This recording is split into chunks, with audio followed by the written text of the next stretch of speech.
بسم اللہ الرحمن الرحیم وَأَصْحَابُ الْيَمِينِ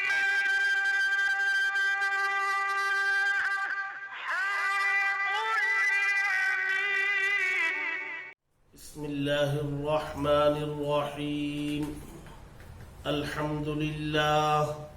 الحمد لله وكفى وسلام على عباده الذين اصطفى أما بعد فأعوذ بالله من الشيطان الرجيم بسم الله الرحمن الرحيم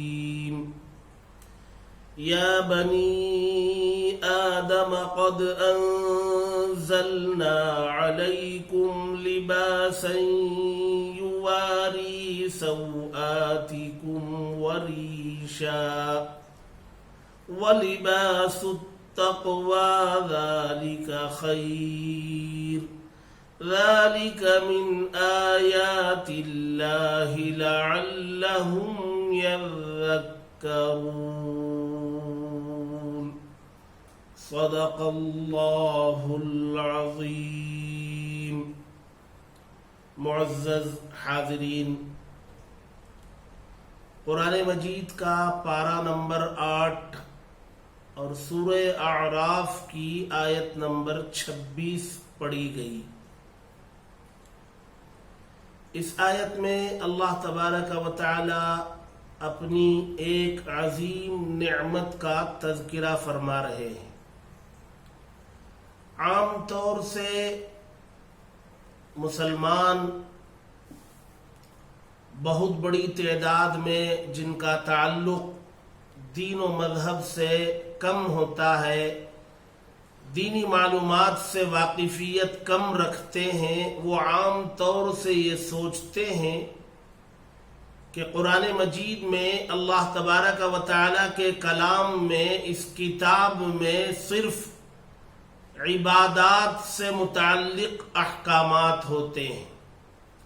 قرآن میں صرف وہی احکامات ہوتے ہیں جس کا تعلق عبادات سے ہو، نماز، روزے، زکوٰۃ، حج یا عقائد سے ہو، یا جس کو دین کہا جاتا ہے اس سے متعلق باتیں قرآن میں ہوں گی. یہی عام تصور ہے، لوگوں کی سوچ یہی. حالانکہ اسلام ایک مکمل نظام حیات، مذہب اسلام جو ہے زندگی گزارنے کا ایک بہترین طریقہ اور اسوہ پیش کرتا ہے. پیدائش سے لے کر کے موت تک انسان کو جن حالات سے گزرنا پڑتا ہے، جو ادوار اس پر آتے ہیں، ان تمام سے متعلق اسلام نے رہبری کی. اب وہ رہبری اللہ کے کلام سے ہوگی یا اللہ کے نبی صلی اللہ علیہ وسلم کی احادیث سے، آپ کی تعلیمات سے ہوں گی. اور کبھی کبھی ایسا ہوتا ہے کہ اللہ کے کلام میں اجمال ہوتا ہے، ایک چیز ذکر کر دی جاتی ہے اور اس کی تفصیلات اللہ کے نبی صلی اللہ علیہ وسلم احادیث میں ذکر فرماتے ہیں. جب اسلام پوری زندگی کی رہبری کرتا ہے تو زندگی میں پیش آنے والے تمام حالات، ضروریات، تقاضوں پر اس کی رہبری اور اس کی رہنمائی ضروری ہوتی. آج جو آیت میں نے پڑھی، اس میں اللہ تبارک و تعالی ایک انسان کی فطری ضرورت، انسان کی فطرت میں وہ ضرورت داخل ہے. اس میں مذہب کا دخل ہی نہیں ہے، بلکہ جو انسان ہوگا اس انسان کے اندر فطرتاً یہ ضرورت ہوگی اور اس ضرورت کا احساس ہوگا، اس کی خواہش ہوگی، یہ انسان کی فطرت میں داخل، مذہب کا کوئی تعلق نہیں۔ اس آیت میں ایسا کون سا حکم بیان کیا جا رہا ہے؟ وہ حکم ہے انسان کے لباس کا۔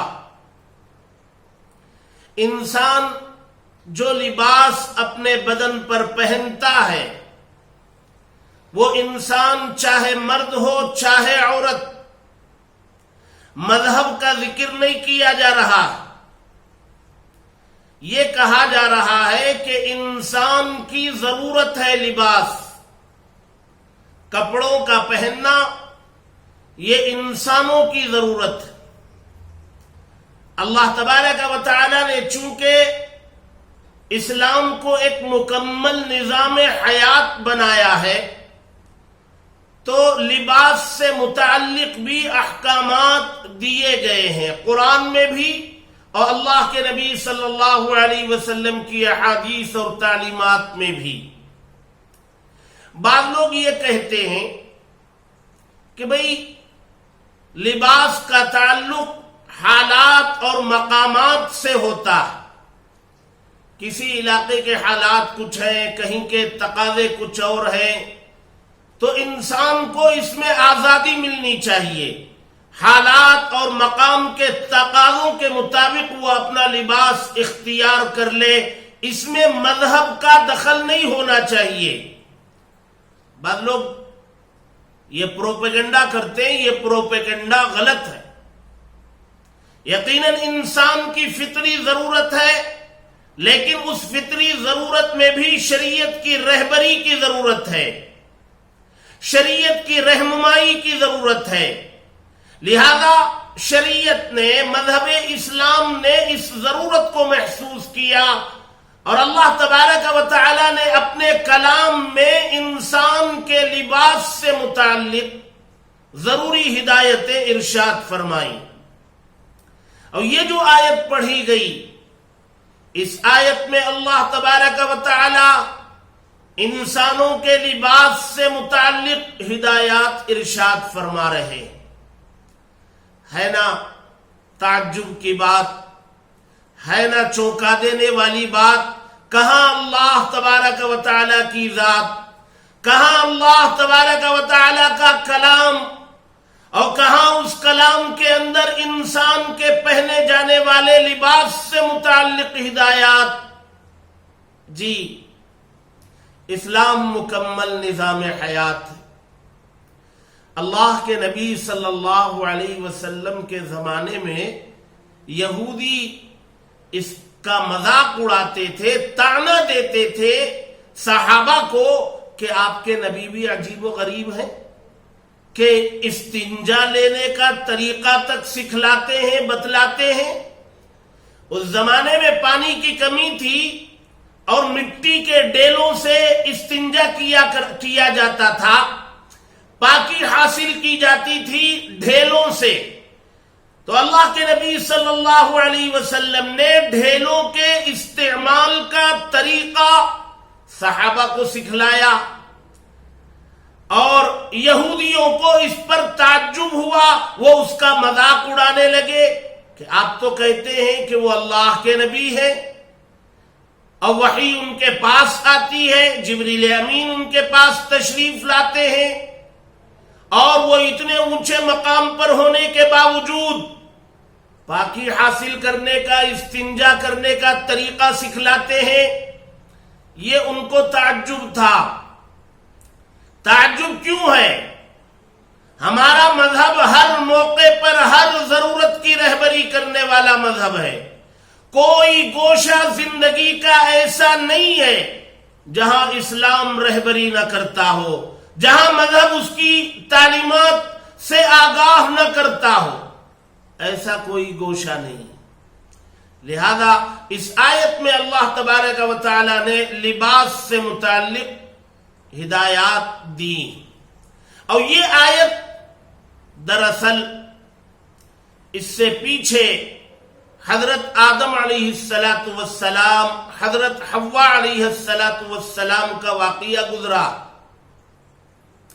اللہ تبارک و تعالی نے حضرت آدم کو پیدا کیا، پھر ان کو جنت میں بسایا، جنت کو ان کا مسکن قرار دیا، ٹہرنے کی جگہ قرار دیا، پھر ان کے سکون کے لیے حضرت حوا کو پیدا کیا. آدم علیہ السلام کی پیدائش کے بعد اللہ تبارک و تعالی نے انسان کی فوقیت اور برتری کو جتلانے کے لیے فرشتوں کو حکم دیا کہ آدم کے سامنے جھکیں، سجدہ کریں. تو سارے فرشتے اللہ تبارک و تعالی کے حکم کی تابعداری میں جھک گئے، سجدہ ریز ہو گئے. لیکن ان کے بیچ میں رہنے والا ابلیس، شیطان، اس نے انکار کر دیا اور بحث کرنے لگا. اللہ تبارک و تعالی نے اسے راندہ درگاہ کر دیا، مردود کر دیا. وہ وہاں سے نکالا گیا تو نکلتے نکلتے اس نے یہ دعویٰ کیا کہ میں آدم علیہ السلام کو اور ان کی ذریت کو، ان کی اولاد کو بہکانا اور جہنم کے راستے پر لے کے چلنا میرا مشن ہوگا. اللہ تبارک و تعالی نے بھی اس کو جواب دیا. وہ ایک دوسری بحث ہے. تو شیطان کو غصہ تھا. اللہ تبارک و تعالی نے آدم علیہ السلام کو جنت میں رہنے کا حکم دیا اور جنت کو ان کا مکان بنایا اور ساری نعمتوں کے استعمال کی اجازت دی. ایک نعمت کے استعمال سے روکا اور کہا کہ یہ جو ہے اس درخت کے قریب نہ جائے، اس کا پھل کھانا تو بہت دور کی بات، اس کے قریب بھی نہ جائے. یہ دونوں جنت میں اس کی پابندی کرتے ہوئے اپنا وقت گزار رہے تھے اور شیطان کوشش میں تھا کہ کسی طرح ان کو ورغلائے، ان کو اچک لے، اور وہ جو اس کے دل میں دشمنی اور عداوت تھی، انتقام کا جذبہ تھا، وہ کسی طریقے سے ٹھنڈا ہو. لہذا اس نے کوشش کی اور مختلف زاویوں سے ان کو بہکانے کی کوشش کی، اور ایک وقت آیا کہ وہ کامیاب ہو گیا.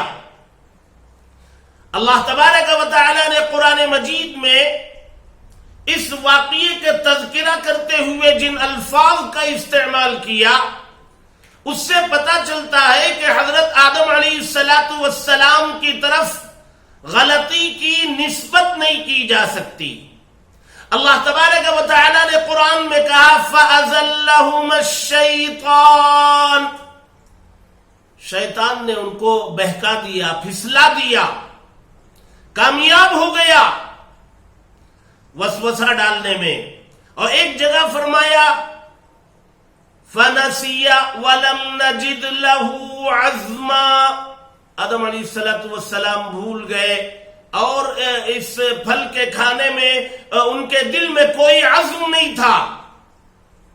لیکن حالات ایسے پیدا ہو گئے، یہ اجتہادی چوک ہے، انہوں نے وہ پھل استعمال کر لیا.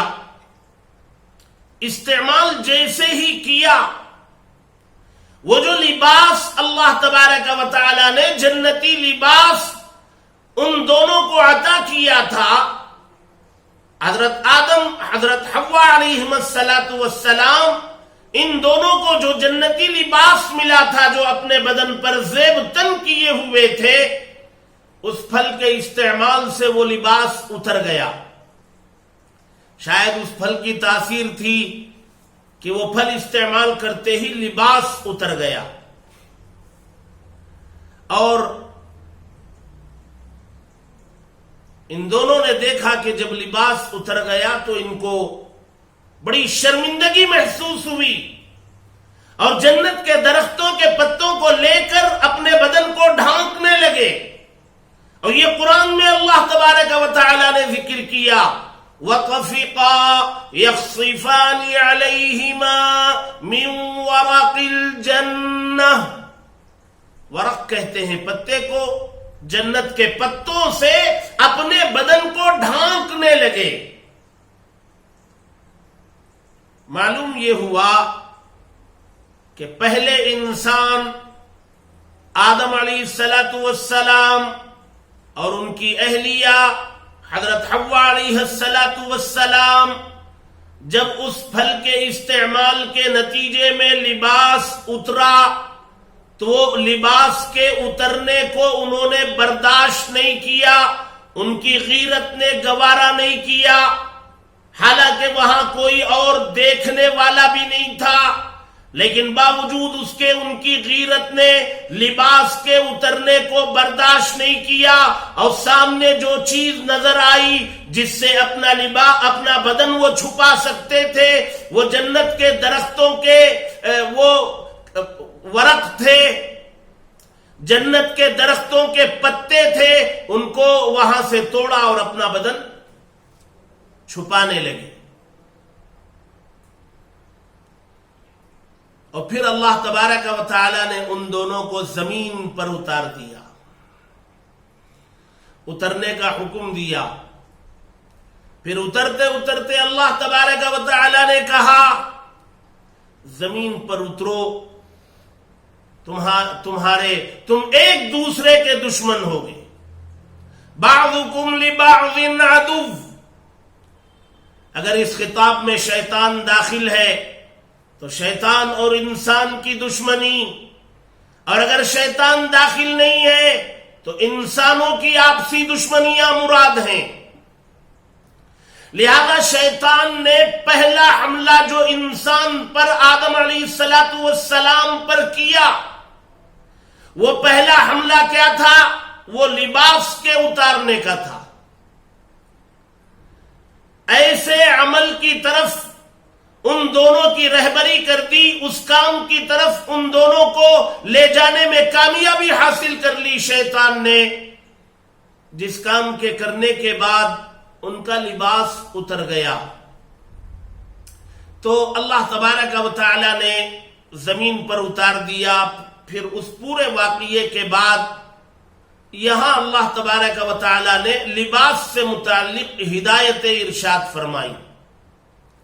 پیچھے جنت میں ان دونوں کے لباس کے اترنے کا تذکرہ ہے، اس تذکرے کے بعد لباس کی اہمیت، اس کی ضرورت اور اس کی فضیلت، اس کا مقصد، یہ اس آیت میں اللہ تبارک و تعالی بیان فرما رہے۔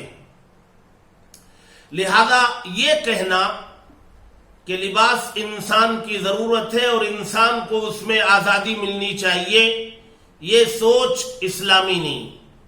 یقیناً انسان کی ضرورت ہے لباس، لیکن اس میں رہبری کی بھی ضرورت ہے۔ انسان من چاہا لباس وہ پہن نہیں سکتا، اس میں اسلام کی رہبری ضرورت ہے۔ انسانوں میں مرد بھی ہیں، انسانوں میں عورتیں بھی ہیں، مرد کے تقاضے الگ ہیں، عورتوں کے تقاضے الگ ہیں، اور دونوں کا لباس الگ الگ ہے، دونوں کے لباس میں فرق ہے، دونوں کا ستر الگ ہے، جسم کے وہ حصے جن کا چھپایا جانا ضروری ہے وہ دونوں کے لیے الگ الگ ہے۔ تو لباس کے لیے اسلام کی رہبری کی ضرورت، لہذا اللہ تبارک و تعالی نے یہاں رہبری کی ہے۔ بعض لوگ یہ کہتے ہیں اور عام طور سے کہتے ہیں کہ لباس میں کیا رکھا ہے، دل پاک ہونا چاہیے۔ لباس میں کیا رکھا ہے، دل پاک ہونا چاہیے، دل پاک ہو تو لباس چاہے جیسا ہو۔ نہیں، اسلام میں دونوں مطلوب ہیں، لباس ظاہر ہے اور دل وہ باطن، اور اسلام میں دونوں مطلوب ہیں، جسم بھی مطلوب ہے، روح بھی مطلوب ہے، لباس بھی مطلوب ہے، دل بھی مطلوب ہے۔ لہذا قرآن مجید میں ایک جگہ اللہ تبارک و تعالی فرماتے ہیں وَذَرُوا ظَاهِرَ الْإِثْمِ وَبَاطِنَهُ، ظاہری گناہ بھی چھوڑ دو اور باطنی گناہ بھی چھوڑ دو۔ ظاہری وہ جو نظر آنے والے گناہ ہیں، باطنی وہ جو نظر نہیں آتے ہیں لیکن شریعت ان کو گناہ مانتا ہے۔ مثلا حسد کرنا گناہ ہے، نظر نہیں آتا ہے، دل میں پلنے والی بیماری ہے، شریعت کہتی ہے، قرآن کہتا ہے وہ گناہ بھی چھوڑو جو دل میں پلتے ہیں، نظر نہیں آتے۔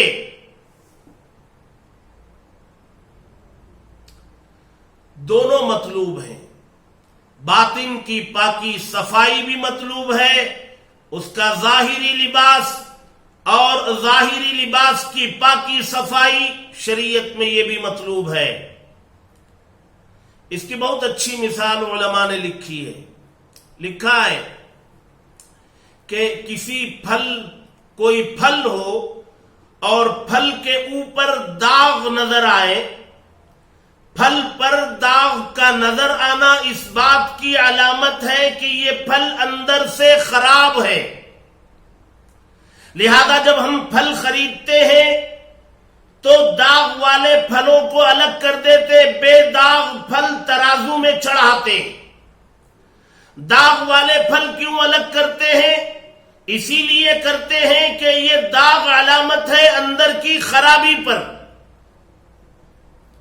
لہذا ظاہری لباس اگر ٹھیک ٹھاک نہ ہو، اس کے اندر شائستگی نہ ہو، اس کے اندر پاکی صفائی نہ ہو، تو یہ دلیل بنتی ہے اس بات کی کہ یہ اندر سے بھی ٹھیک نہیں۔ آدمی اندر سے جتنا ٹھیک ہوگا اس کا ظاہر اتنا ٹھیک ہوگا۔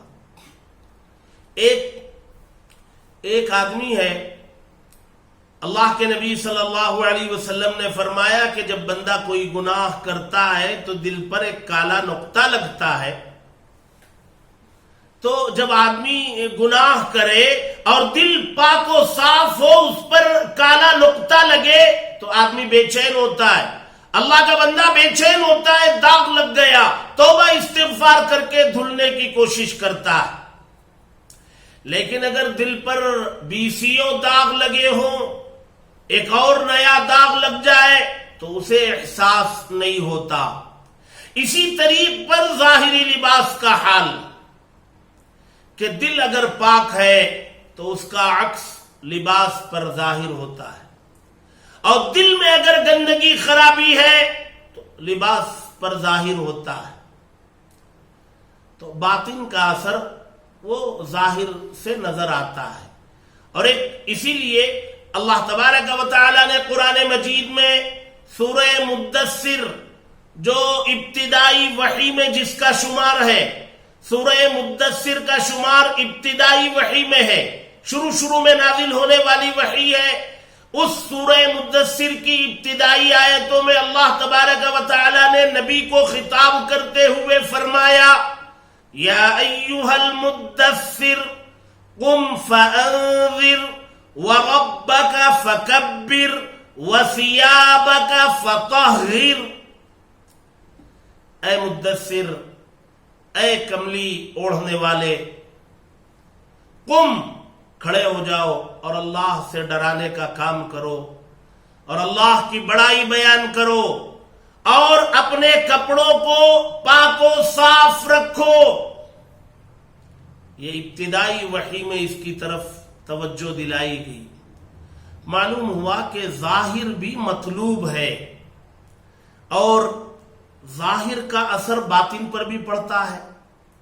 جی، اسی لیے اللہ کے نبی صلی اللہ علیہ وسلم نے منع فرمایا کہ شیر کی کھال پر نہ بیٹھیں، جی، اس لیے کہ اس کے اندر درندگیت، اونٹ کی کھال پر بیٹھنے سے تکبر پیدا ہوتا ہے، بڑائی، اور بکری کی کھال، اس پر بیٹھنے سے عاجزی، مسکنت پیدا ہوتی۔ یہ لباس کا اثر ہے۔ حضرت عمر رضی اللہ تعالی عنہ کا واقعہ ہے کہ ایک مرتبہ جمعہ میں خطبہ دینے کے لیے تشریف لائے اور بدن پر بڑا قیمتی جبہ زیب تن فرمایا، اور خطبے کے بعد جب گھر پہنچے تو اس لباس کو فوراً نکالا اور کہا کہ آئندہ میں کبھی یہ لباس نہیں پہنوں گا۔ پوچھا گیا تو فرمایا اس لباس کے پہننے سے میرے اندر بڑائی کا تصور آیا۔ معلوم یہ ہوا کہ ظاہر کا اثر باطن پر، باطن کا اثر ظاہر پر ہو رہا ہے۔ تو دونوں مطلوب ہیں شریعت میں، ظاہر پر بھی توجہ دینی ہے، باطن پر بھی توجہ دینی ہے۔ تو لباس اللہ تبارک و تعالی کی نعمتوں میں سے ایک نعمت۔ اس لباس کے تعلق سے اللہ تبارک و تعالی فرماتے ہیں یا بنی آدم، اے آدم کی اولاد۔ یہاں خطاب مسلمانوں سے نہیں ہے، اہل اسلام سے صرف خطاب نہیں، آدم کی اولاد سے خطاب، اور آدم کی اولاد میں سارے انسان داخل ہیں، مرد و عورتیں، بچے سب داخل۔ قد انزلنا علیکم لباسا، بے شک ہم نے تمہارے پر تمہارے لیے لباس اتارا، یواری سوآتکم، جو تمہارے ستر کو چھپانے کا کام کرتا ہے، جو تمہارا ستر چھپاتا ہے، جسم کے ان اعضاء کو چھپاتا ہے جن کے ظاہر ہونے کو انسان پسند نہیں کرتا، یہ لباس ان کو چھپانے کا کام کرتا ہے۔ اور دوسرا مقصد لباس کا فرمایا وریشن، قد انزلنا علیکم لباسا یواری سوآتکم وریشا۔ اور دوسرا مقصد یہ ہے کہ یہ لباس زینت کا ذریعہ، جمال اختیار کرنے کا ذریعہ ہے۔ یعنی ایک لباس تو وہ ہے جو ستر کو چھپانے کا کام کرتا ہے، اور اس میں کچھ جز لباس کے ایسے ہیں جو زینت ظاہر کرنے کے لیے استعمال کیے جاتے ہیں۔ لباس کے دو مقصد ہوئے، اور تیسرا مقصد اللہ فرماتے ہیں وَلِبَاسُ التَّقْوَى ذَلِكَ خَيْرٌ، اور تقوی کا لباس، دینداری کا لباس یہ بہتر ہے۔ دیکھیے اللہ تبارک و تعالی نے خود یہاں دونوں لباسوں کا تذکرہ کر دیا۔